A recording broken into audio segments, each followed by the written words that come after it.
My wife died 6 years ago. I buried her myself.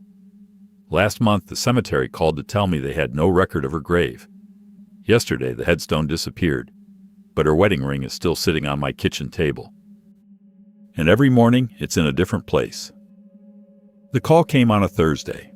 A woman named Deborah from the administrative office at Oak Lawn Memorial. Mr. Hadley, we're conducting an audit of our records in Section D, and we've encountered a discrepancy. Could you come in to verify some information?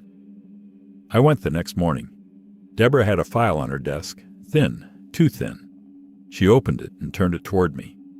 We showed that Lot 22 in Section D was purchased in your name 6 years ago, but our interment records don't have a corresponding burial. There's no death certificate on file, no funeral service booking, and our grounds team reports the lot is unoccupied. My wife is buried there, I said. I understand that's your recollection, but our records, it's not my recollection, it's a fact. I was there. I stood there while they lowered the casket. Her sister was there. My brother was there. The minister's name was David Horner. Call him. She wrote the name down. She said she'd look into it. I drove straight to Section D. I walked to Lot 22. The headstone was there. I could see it from 30 feet away. Dark granite, simple lettering. I walked up to it and I touched the top of it, the way I always do, the way you touch a thing you love. I knew the temperature of that stone in every season. Cool in the morning, warm in the afternoon sun, cold and wet on the Sundays. I came in the rain. Catherine Ann Hadley, beloved wife. The dates were gone. Not worn away, there should have been weathering patterns, erosion, some trace of where the numbers had been carved. The granite below beloved wife was smooth, polished, as if nothing had ever been written there. I ran my thumb across where 1984 to 2020 should have been, smooth as the day the stone was cut. But I remember those dates. I chose them.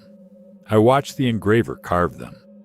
I traced them with my fingers on the first anniversary, and the second, and every Sunday after. Her ring was in my pocket. That morning, I'd found it on the windowsill above the kitchen sink, 4 feet from where I'd left it the night before. I'd been finding it in different places for weeks, on the microwave, on the bookshelf, once on the bathroom sink, balanced on the edge like it was about to fall. I live alone. I've lived alone for 6 years. No pets, no roommates, no sleepwalking. And every morning the ring is somewhere new. Not random, never on the floor. Always on a surface, always visible, always somewhere I'll find it. I sat in the cemetery parking lot, turning the ring in my fingers, and I felt something underneath my grief shift, like the foundation of a house starting to crack. I need to tell you about her before there's nothing left to tell. I can feel it happening, this slow, patient subtraction, and I don't know how much time I have before whatever is taking her reaches the last thing, the very last thing, and then she's just zero. So let me start with Catherine. Her name was Catherine Ann Morrow, then Catherine Ann Hadley. Then, for 1 week during a very ill-advised creative phase in her mid-20s, she tried to go by Cat, and I was not allowed to laugh, which was the hardest thing I've ever done in my life, including everything that came after. We met in a laundromat on Becker Street, 10:30 on a Tuesday night. She was reading a paperback. The cover was falling off, and she was holding it together with a rubber band. I was folding a fitted sheet, badly, which is to say I was wadding it into an angry ball. She looked over and said, "You're going to lose that fight." And I said, "I've already lost it. I'm just negotiating the terms of surrender." And she laughed. Short, almost startled, like she hadn't expected to find anything funny at 10:30 on a Tuesday in a laundromat on Becker Street. She was a middle school librarian. She described her job as trying to convince 12-year-olds that books won't kill them. She was from Savannah, which explained the accent that came out when she was tired or angry or on her second glass of wine. This soft drawl that turned certain words into longer, slower versions of themselves. She bit her thumbnail when she was thinking. She wore no jewelry except a thin gold chain with a pendant so small I couldn't see what it was until months later, when I was close enough to look. A hummingbird, her grandmother's. We got married 14 months later. Small ceremony. Her sister and my brother. A justice of the peace who mispronounced my last name, and Catherine, rather than correcting him, just mispronounced it too. "I, Catherine, take thee, Thomas Hadley," and winked at me, and the justice didn't notice, and my brother was trying not to laugh, and her sister was crying, and it was perfect. It was the most perfect thing that ever happened to me. We had 9 years of her stealing the blanket, 9 years of coffee in the morning, her mug always the blue one, always half cream, always left on the counter instead of in the sink. Despite my asking, my begging, my formal written petition taped to the refrigerator. That's who she was. That's the woman the records say never existed. It was a stroke, a subarachnoid hemorrhage, the kind that comes without warning. One evening, she was on the couch grading reading logs, and I was in the kitchen making pasta, and she made a sound. Not a scream, just a small, confused sound, like she'd lost her place in a sentence. I looked over, and she was leaning sideways, one hand raised to her temple, and her eyes were open, but they were looking at something I couldn't see.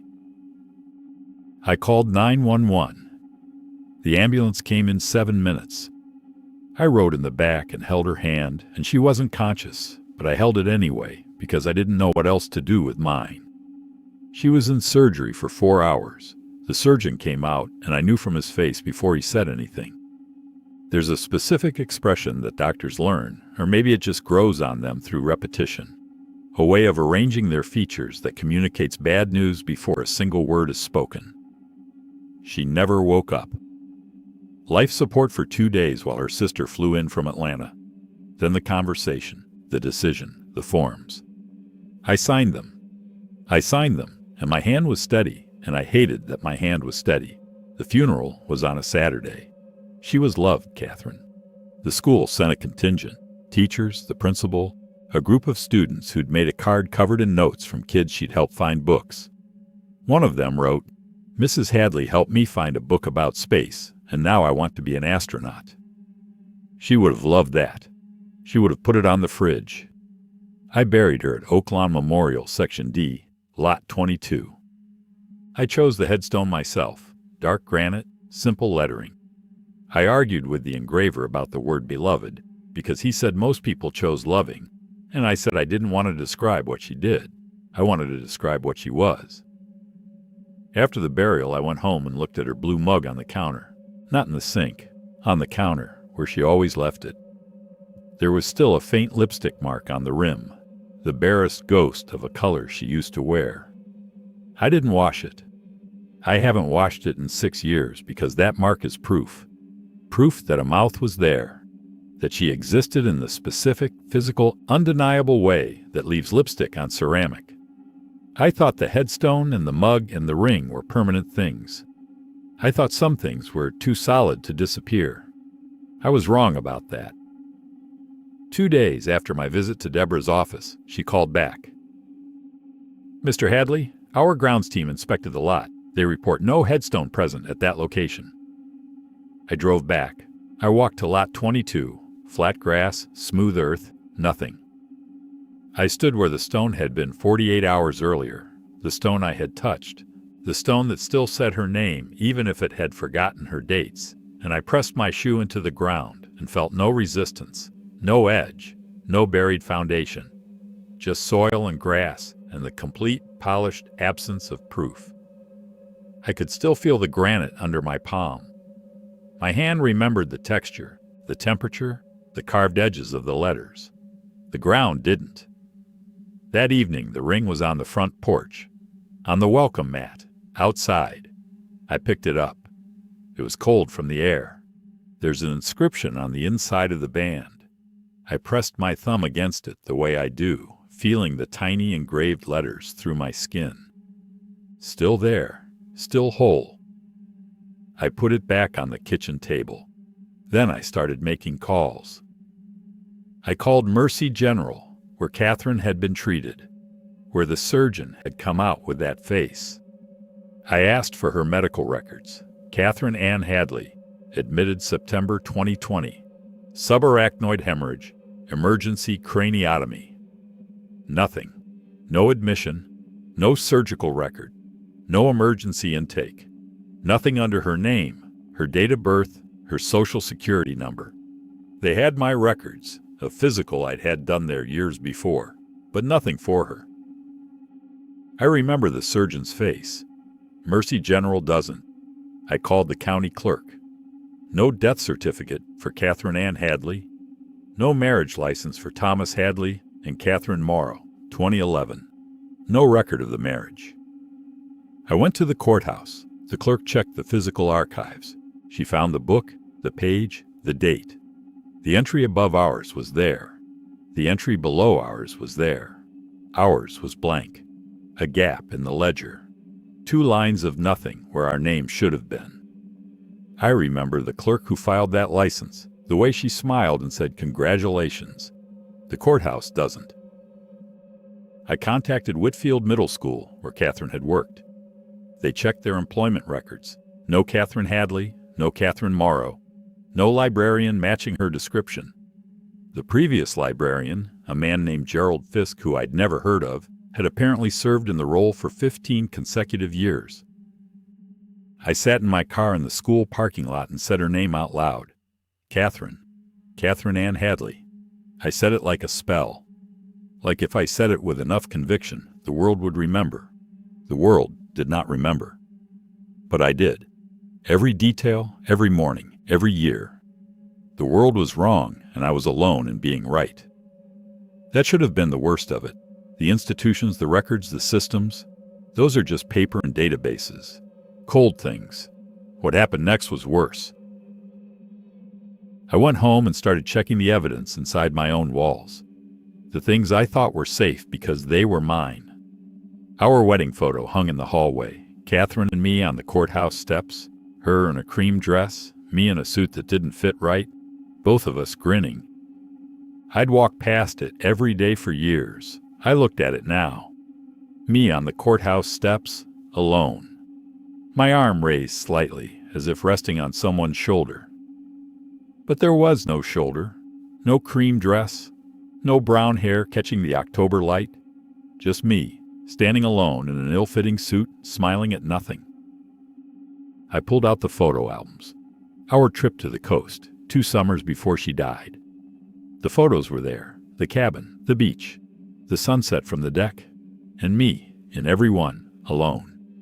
Sitting at a table set for one, walking the shoreline with no one beside me, standing on the deck with a glass of wine in one hand and the other resting on the railing, not around a waist, not pulling someone close, just resting on the railing. I checked my phone, our text messages, years of them, grocery lists and running late and thinking about you, and did you feed the cat? We had a cat, Henry, who died the year before Catherine. I wonder if he's been erased too.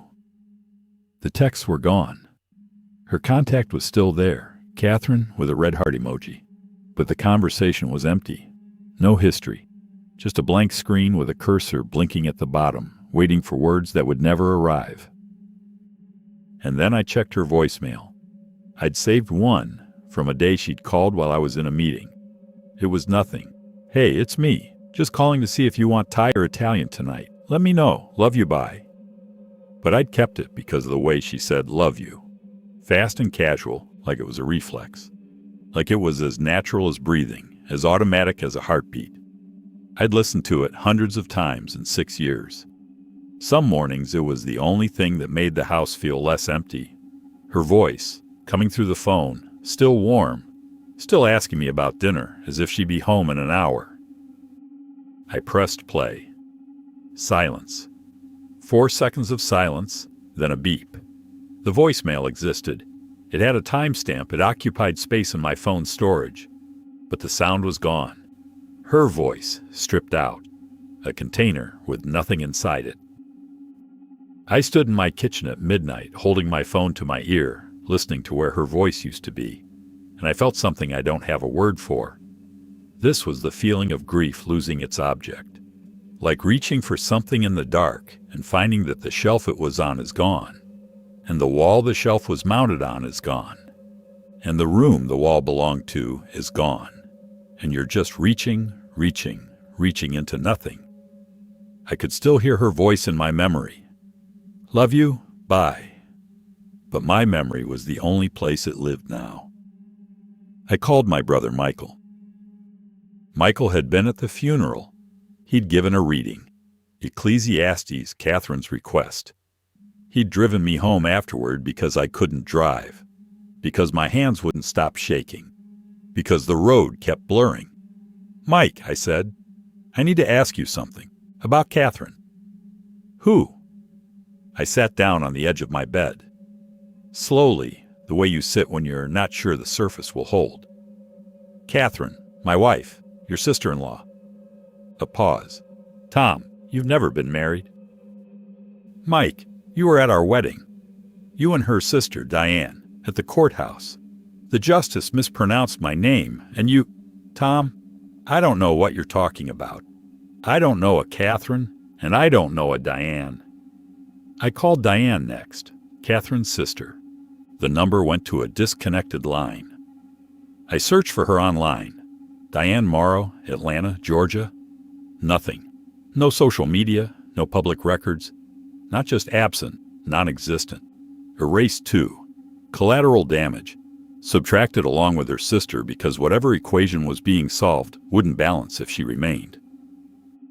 I called Rachel, Catherine's closest friend since college, who'd given a eulogy at the funeral so beautiful it made the minister cry.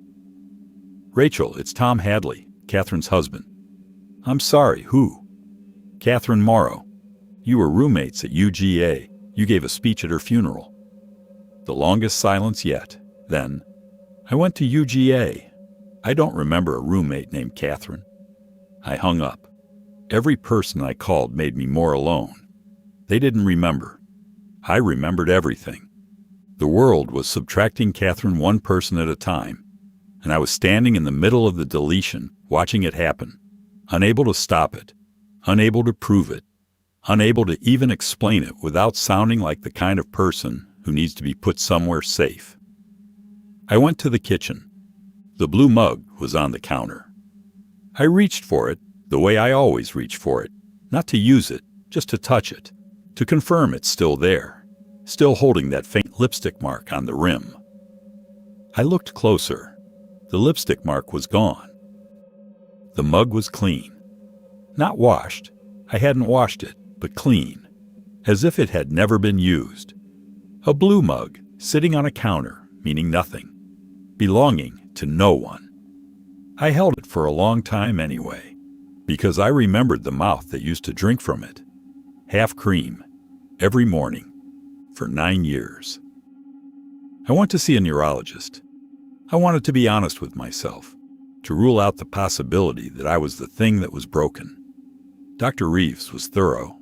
MRI, cognitive assessment, 2 hours of tests. I asked her the only question that mattered. Is it possible to remember a person who never existed? To have detailed, consistent, years-long memories of a relationship that never happened? Confabulation is well documented, she said, but it typically involves fragmented or inconsistent recollections, not the kind of detailed, sustained narrative you're describing. Your cognitive function is normal. Your MRI is clean. There's no indication of any condition that would produce this. So either she was real, I said, or I'm something medicine doesn't have a name for. She didn't answer that. She didn't have to. There was one thing left, one piece of evidence that hadn't been reached. The copy of To Kill a Mockingbird, the one Catherine had since she was 16, the one with margin notes in pencil, her handwriting small and precise. She'd written her name on the inside cover the way students do.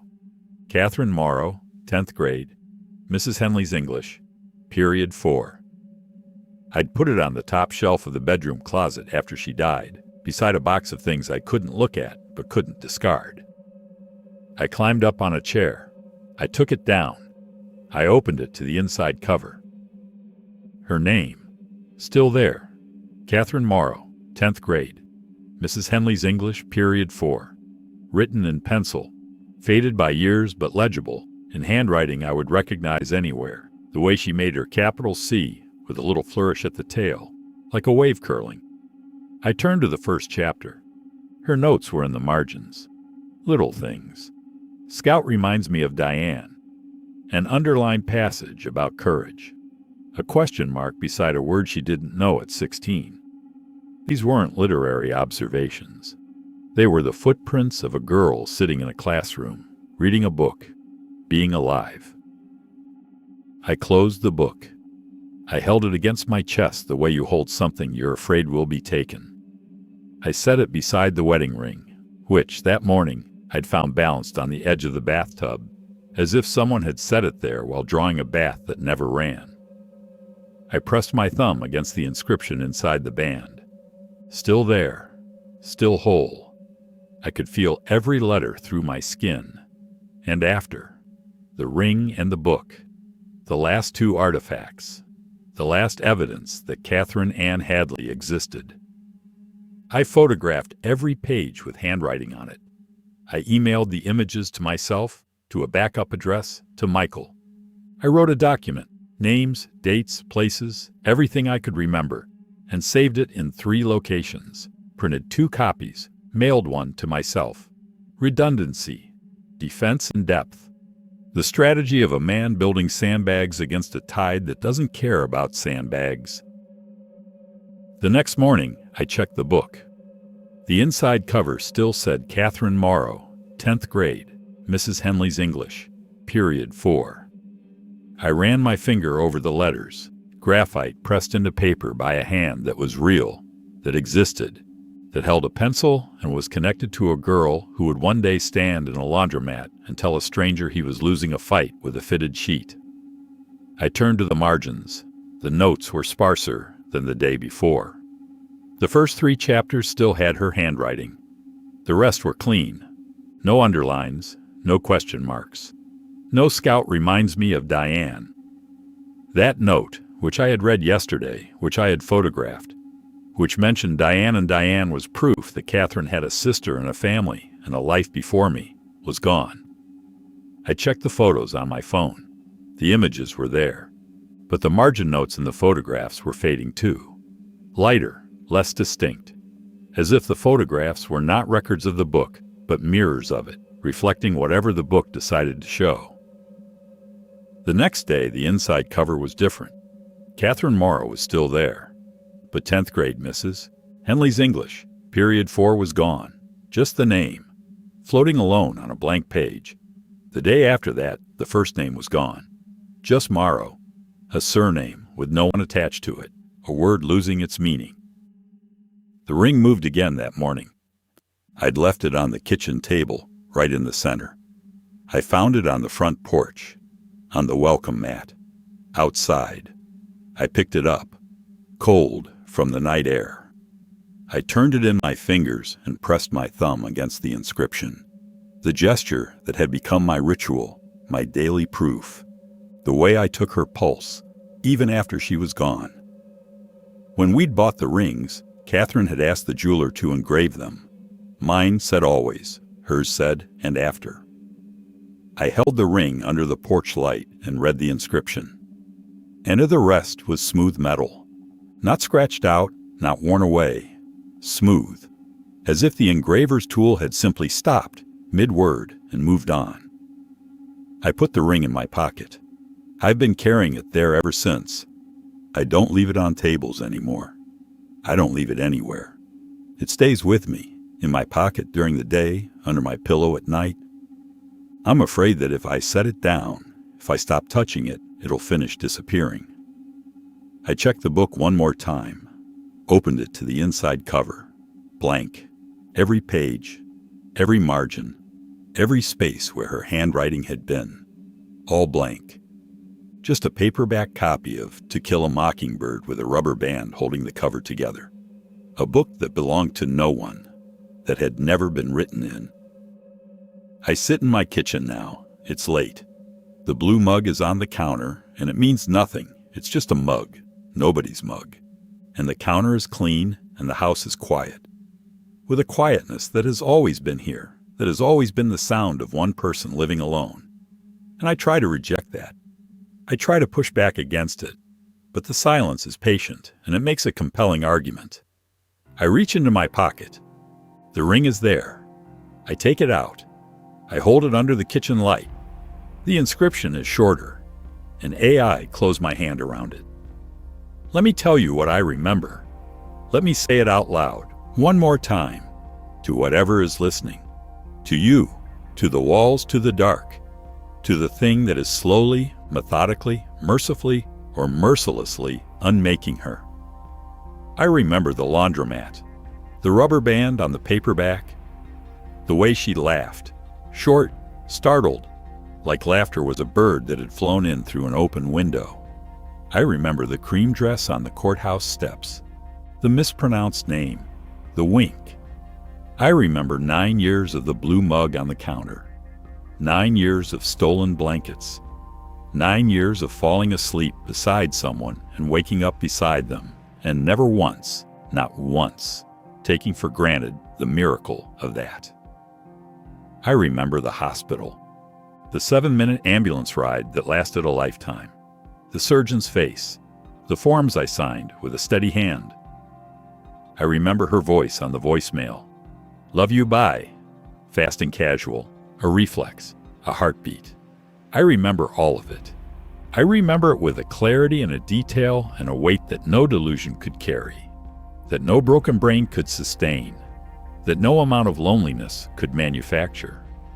I remember it in my body, in the specific way my hand curves when I reach for someone in bed and find cold sheets, in the way my chest tightens when I hear a laugh that sounds almost but not quite like hers, in the way I still, 6 years later, make enough coffee for 2 every single morning and pour the second cup down the drain. You cannot fabricate that. You cannot confabulate the muscle memory of love.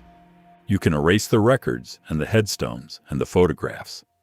You can scrub the voicemails and blank the margins and smooth the metal until the engraving is nothing.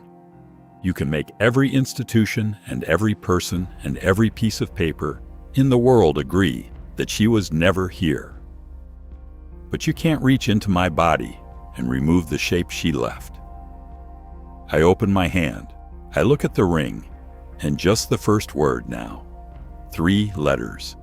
The beginning of a promise that the metal no longer remembers how to finish.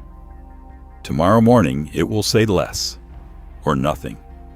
And then the ring will be just a ring.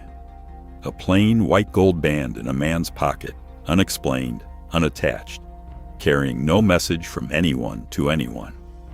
And I will be a man who has always lived alone, who has never been married, who has no explanation for the blue mug or the second coffee or the way he still sleeps on the left side of the bed, leaving room. But tonight, right now, I remember. Her name was Catherine. She was real. She was mine, and I was hers. And after.